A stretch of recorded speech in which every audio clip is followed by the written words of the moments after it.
మరియు నిరంతర స్తోత్రార్హుడు యేసుక్రీస్తు ప్రభునామలో ఇమాన్యుయల్ మినిస్ట్రీస్ తరపున మీ అందరికీ నా హృదయపూర్వకమైన వందనాలు తెలియజేస్తున్నాను. ఫ్రెండ్స్, ఎలా ఉన్నారు? క్షేమంగానే ఉన్నారు కదూ? మనం ఎప్పటికీ క్షేమంగానే ఉంటాం. కారణం, మనం ఆరాధించే దేవుడు మన క్షేమాధారుడైన దేవుడు. ఒకవేళ ఈరోజు నువ్వు క్షేమాన్ని అనుభవించలేకపోయినా, బ్రతుకు కరువుతో క్షామంతో నిండుకున్న రాగల కాలాల్లో నిశ్చయంగా క్షేమంతోనే ప్రభు నిన్ను నింపుతారు. నింపటమే కాదు, నీ బ్రతుకు దినములన్నిట కృపాక్షేమాలు వెంబడించేటట్లుగా ప్రభు ఒక గొప్ప కార్యం చేస్తూ ఉన్నారు, చేయబోతూ ఉన్నారు. విశ్వసించండి. ప్రతిరోజు ఉదయం 5 గంటలకి షార్ట్ మెసేజ్ అప్లోడ్ చేయబడుతుంది.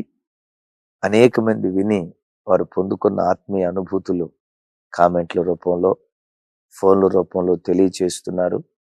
మా కన్నీళ్లు తుడుస్తున్నాడన్నా, ఆ దినమంతటికి కావలసిన పరలోకపు వాక్యపు మన్నా ప్రభు మాకు ఇస్తున్నారు, వాక్యం చేత మేము తృప్తిపరచబడుతున్నామని అనేక మంది సంతోషంగా ఈ సంతోషాన్ని మాకు తెలియచేస్తున్నందుకు ప్రభుని బట్టి సంతోషిస్తూ, ప్రతిరోజు ఈ లైవ్ మీరు వింటూ కనీసం ఒక 100 మందికైనా షేర్ చేయాలని ప్రభు ప్రేమను బట్టి తెలియచేస్తున్నాను.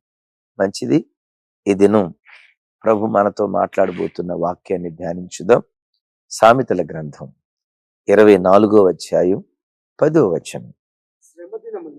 శ్రమ దినమున నీవు కృంగిన యెడల చాతగాని వాడవదువు. విన్నారా? శ్రమ దినమున నీవు కృంగిన యెడల చాతగాని వాడవదువు అని మాట్లాడుతున్నాడు.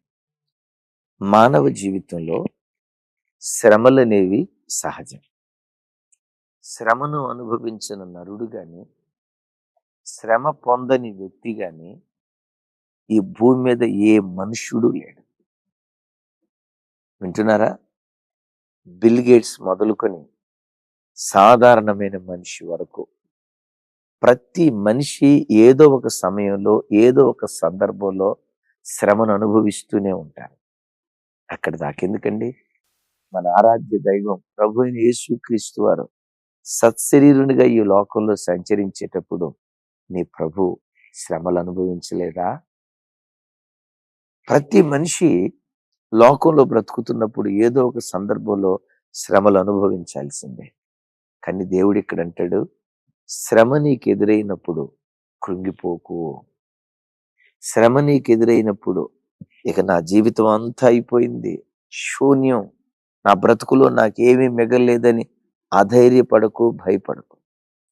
ఒక మనిషి తన బ్రతుకులో శ్రమ ఎదురైనప్పుడు, శ్రమ కాలంలో కృంగిపోతే ఏం జరిగిద్దో తెలుసా? భక్తుడు అక్కడ అంటాడు, శ్రమ దినమును నీవు కృంగిన యెడల చాతగాని దాని అయిపోతావు, అసమర్థుడు అయిపోతావు. ఆ కృంగుదల నీలో ఉన్న సామర్థ్యత అంతా తెలియకుండా నీకు దూరం చేస్తాడు. చాతగాని దానిగా, చాతగాని వాడిగా నిన్ను మార్చేస్తాడు. కృంగుదల చాతగాని వాడిగా చేస్తాదా? ఎస్. బైబిల్లో కళ్ళకు కట్టే ఒక అద్భుతమైన సన్నివేశం గుర్తుకు తెస్తాడు. చూడండి, పేతురు వారు యేసుక్రీస్తు వారు నేల మీద నుంచి నడుచుకుంటూ రావటం చూసి పేతురయ్య అన్నారు, ప్రభా, నీకులాగా నేను కూడా నేల మీద నడుచుకుంటా వస్తానయ్య అంటే, అప్పుడు ప్రభు ఏమన్నారు? Why not? రా పేతురు, నాకులాగా ఉన్నాడు. నీ దేవుడు ఎవరో తెలుసా? ఆయన ఎంత అద్భుతకరుడో నిన్ను అలాంటి అద్భుతకరుడుగా నిలవబెట్టాలని కోరుకున్నాడు.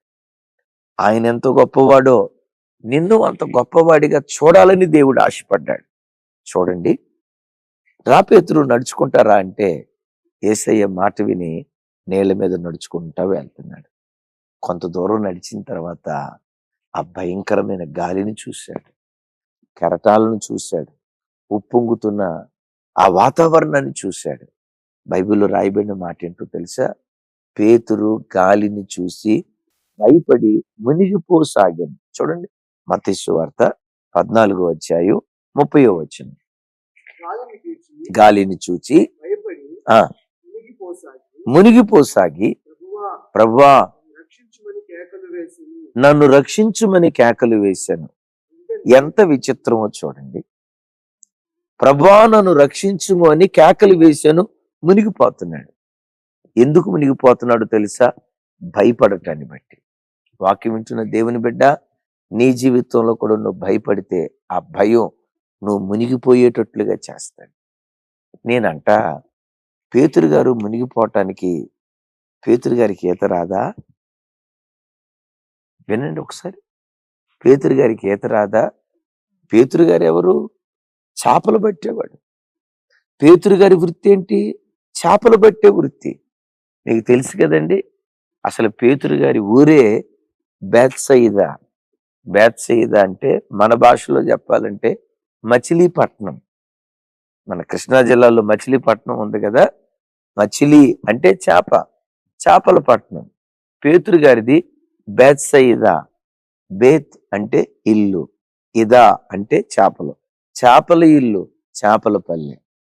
పేతురు వారు పుట్టింది సముద్రంలో, పెరిగింది సముద్రంలో, జీవనాన్ని కొనసాగించింది సముద్రంలో. ఈత రానోడా? వచ్చు. మరి వచ్చినా ఎందుకు మునిగిపోతున్నాడు?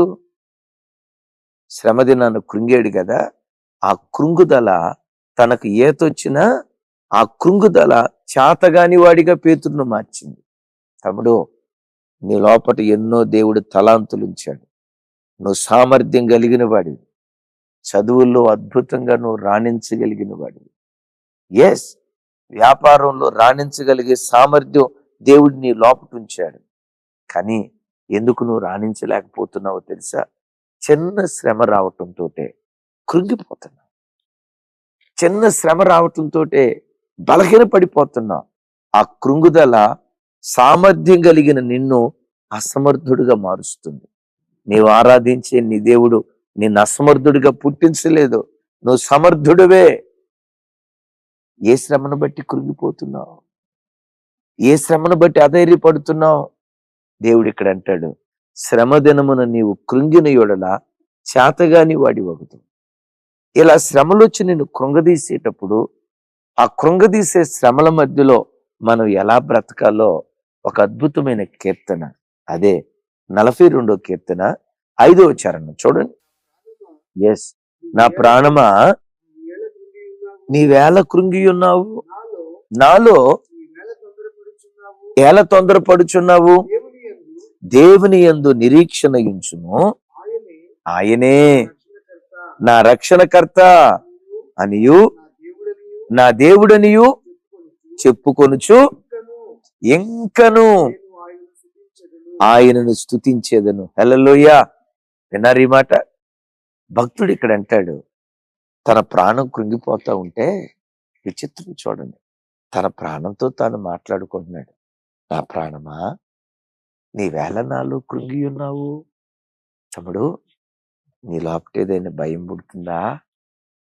జీవితంలో అన్నీ కోల్పోయాను అన్న అధైర్యం కలుగుతుందా?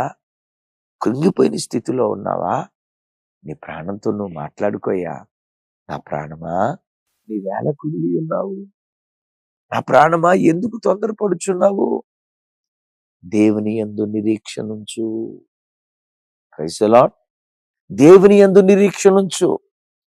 శ్రమలు నిన్ను కృంగదీస్తా ఉంటే ఆ శ్రమల మధ్యలో దేవుని యందు నువ్వు నిరీక్షణుంచు. బైబిల్లో ఒక మాట రాసి ఉంటుంది, అయితే దావీదు దేవుడైన యెహోవాని బట్టి ధైర్యం తెచ్చుకున్నాడు. తన చుట్టూత ప్రతికూల పరిస్థితులుంటే ఆ ప్రతికూల పరిస్థితుల మధ్యలోనే దేవుని యందు తాను నిరీక్షణ ఉంచాడు. నీకు తెలుసా, నీ తల్లిదండ్రుల మీద నిరీక్షణ ఉంచితే ఆ నిరీక్షణ నిన్ను సిగ్గుపరిచిందేమో. నమ్మకమైన స్నేహితులని ఎంచబడిన స్నేహితుడి మీద నువ్వు నిరీక్షణ ఉంచితే ఆ నిరీక్షణ నిన్ను సిగ్గుపరిచిందేమో. నా ఆప్తులు, నా బంధువులు అని అనుకున్న వారి మీద ఒకవేళ నువ్వు నిరీక్షణ ఉంచి సిగ్గుపడ్డావేమో. భక్తుడు అంటాడు, దేవుని మీద నువ్వు నిరీక్షణ ఉంచితే ఈ నిరీక్షణ నిన్ను సిగ్గుపరచదు. శ్రమలు నిన్ను కృంగదీస్తున్నప్పుడు దేవుని యందు నిరీక్షణ కలిగిన వాడిగా బ్రతుకు. తర్వాత ఏం చేస్తావో తెలుసా? నీతో నీవు మాట్లాడుకో, ఆయనే నా రక్షణకర్త, ఆయనే నా దేవుడు. ఈ శ్రమల మధ్యలో కూడా ఇంకను నేను ఆయన్ని స్తుతిస్తాను. Praise the lord. ఏమన్నాడు? ఇంకనూ నేను ఆయన్ని స్తుతిస్తాను. ఏమని? ఎస్, ఈ శ్రమల్లో నుంచి దేవుడు నన్ను రక్షిస్తాడు, ఈ ఆపదలో నుంచి దేవుడు నన్ను రక్షిస్తాడు, ఈ కృంగిన స్థితిలో నుంచి దేవుడు నన్ను పైకెత్తుతాడు అని ప్రభుని నువ్వు స్తుతిస్తూ ఉంటే ఏమంటాడు? ఇంకనూ నేను ఆయనను స్తుతిస్తాను. స్తుతిస్తూ ఉంటే ఏం జరిగిద్దో తెలుసా? ఆ స్తుతి నీ స్థితి మారుస్తుంది. తమ్ముడు, ఈ గడియలో ఏ స్థితిని నువ్వు అనుభవిస్తున్నావు? దుస్థితిని అనుభవిస్తున్నావా? దుర్గతిని అనుభవిస్తున్నావా? నా బ్రతుకులో కన్నీళ్లు తప్ప నాకేమీ మిగల్లేదయ్యా, అంత శూన్యం లాంటి స్థితిని నువ్వు అనుభవిస్తున్నావా? ఈ పరిస్థితిలో కూడా ఈ క్షణంలో ప్రభుని స్తుతించు, స్తుతించు. నా దేవుడు నా రక్షణకర్త, ఆయనే నా దేవుడు అని నువ్వు ఆయన్ని స్తుతిస్తా ఉంటే ఆ స్తుతే ఈ గడియలోనే నీ స్థితి మార్చబోతుంది. నమ్ముతావా ఈ మాట? స్తుతించు. శ్రమదినాన కుంగిపోయిన స్థితిలో ఉంటే ఆయన యందు నిరీక్షణ నుంచి ఆయనను స్తుతిస్తే నీ దేవుడు ఏం చేయబోతున్నారో ఒక మాట మీకు జ్ఞాపకం చేస్తాను.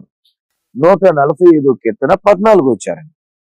యెహోవా పడిపోవు వారిని అందరినీ ఉద్ధరించువాడు. బా, ప్రైజ్ ది లార్డ్. కృంగిపోయిన వారిని అందరినీ లేవనెత్తువాడు. నీ దేవుడు ఎవరో తెలుసా? కృంగిన వాడిని కృంగిన స్థితిలోనే విడిచిపెట్టేవాడు కాదు. పడిపోయిన వాడిని పడిపోయిన స్థితిలోనే విడిచిపెట్టేవాడు కాదు. నీ దేవుడు పడిపోయిన వారిని ఉద్ధరించేవాడు, కృంగిన వారిని లేవనెత్తువాడు. నిరీక్షణించు, ఆయన్ని స్తుతించు. ఈ రోజే ఈ గడియలోనే నా దేవుడు నిన్ను లేవనెత్తును గాక. ఆమేన్. ఏ శ్రమలో నువ్వు కృంగిపోయినా నీ కొరకు చిన్న ప్రార్థన చేస్తాను. ఈ గడియలోనే నా దేవుని అద్భుత హస్తం నిన్ను తాకి నిన్ను లేవనెత్తబోతుంది. ప్రార్థన. తండ్రి, మీకు స్తోత్రాలు. ఈ వాక్యం ద్వారా మాతో నీ ప్రజలతో మాట్లాడినందుకు స్తోత్రమయ్యా. ఎవరు ఏ శ్రమల్లో ఉన్నారో, ఎవరు ఏ ఆపదలో కృంగిపోయి ఉన్నారో కృంగిపోవద్దయ్యా. మీ అందు నిరీక్షణ ఉంచాలి. కృంగిపోవద్దయ్యా.